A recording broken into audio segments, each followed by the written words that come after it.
लोकसभा चुनाव अब अंतिम दौर में पहुंच गया है, तो वहीं राजनीतिक पार्टियां अपने दमखम के साथ चुनाव प्रचार कर अपने प्रत्याशी के पक्ष में अपनी ताकत झोंक रही हैं।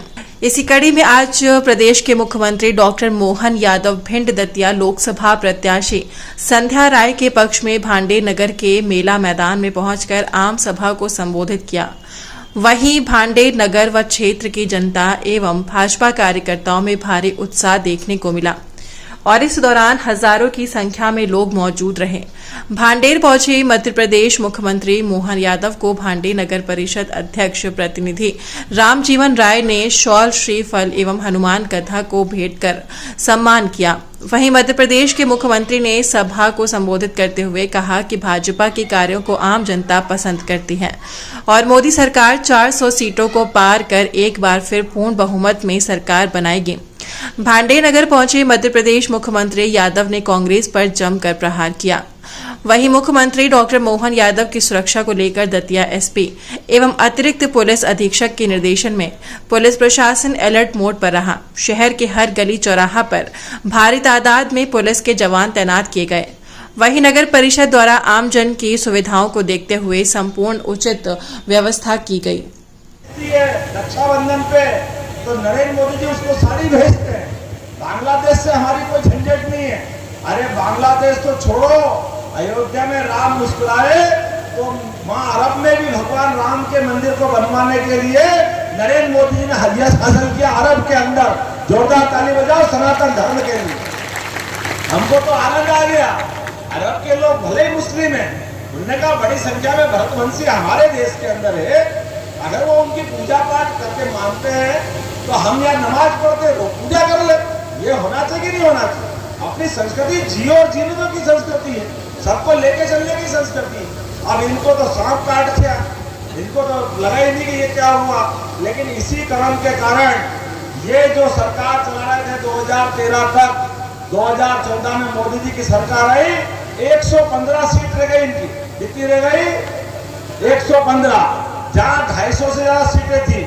और दूसरी बार फिर वोट दिया, क्योंकि पाकिस्तान को एक बार नहीं 2-2 बार घर में घुस के मारा। जोरदार ताली बजा नरेंद्र मोदी जी के लिए। एक बार मैदान में जाके मारा, दूसरी बार हवाई जहाज से मारा और पूरे देश के अंदर आत्मविश्वास खड़ा हो गया कि भारत अपनी सीमाओं की रक्षा करने में सक्षम है, भारत आतंकवाद से निपटने में सक्षम है।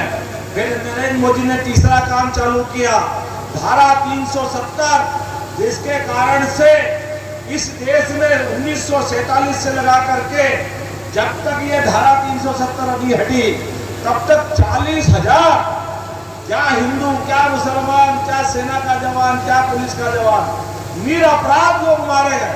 30,000 बहनों के मंगलसूत्र टूटे, 30,000 बहनें विधवा हुई। ये पाप किसके माथे है? ये कांग्रेस के माथे, जिनने कलंक 370 रखा। जो आनंद आ गया, एक झटके के साथ 370 हटाई, पूरे देश में खुशी की लहर छाई। ये नरेंद्र मोदी के कारण हुआ। हमारा दूसरा वोट सार्थक होने की दिशा में एक कदम आगे बढ़े। अब आप बताओ, कोविड जैसी खराब समय आया कि नहीं? कोविड का समय कितना खराब था। जब कोरोना आया, कोरोना में भाई को नहीं पहचान रहा, मरने वालों को जलाने की शमशान में लकड़ियां नहीं मिल रही, डॉक्टर इलाज करने को तैयार नहीं, पूरे दुनिया में हाहाकार मचा, कोई देश आगे नहीं बढ़ा। सबसे पहले बहादुर नरेंद्र मोदी आगे बढ़े। उन्होंने कहा मैं लॉकडाउन की घोषणा करता हूं, लॉकडाउन की, जो जहां रहेगा वहीं रुक जाए। और जब इस बात की घोषणा की, कांग्रेस ने फिर मजाक बनाया, क्योंकि इनका घमंड तो 7वें आसमान के रहता। ये कह रहे थाली बजाने से क्या होगा, इससे कोई बचाव होता है क्या? लेकिन इनके चक्कर में नरेंद्र मोदी नहीं आए। उन्होंने कहा आप अपने घर में रहिए।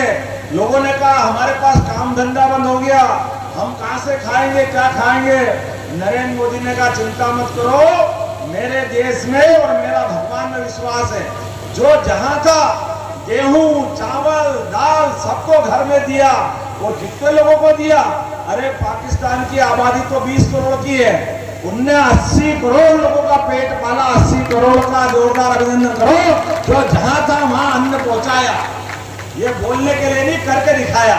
और जैसे इधर समान रूप से कहा वैज्ञानिकों से कि आप भी जल्दी जल्दी दवाई ढूंढो, जो कर सकते हो वो सब करो।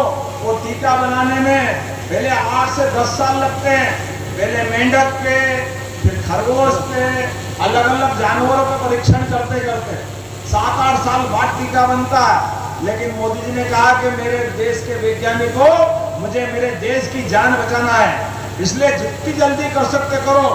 9 महीने से भी कम समय में हमारी सबकी जान बची कि नहीं बची, आप बताओ। किस किस को टीका लगाया, हाथ खड़े करके बताओ। जिनके टीके लगे आप बताओ, सबका टीका लगा कि नहीं लगा? हम सब ने हनुमान जी का काल नहीं देखा, राम जी का काल नहीं देखा। जब युद्ध में लखनलाल की जान लाले में पड़ गई थी, वो मूर्छित होकर गिर पड़े थे, भगवान राम भी चिंतित हो गए।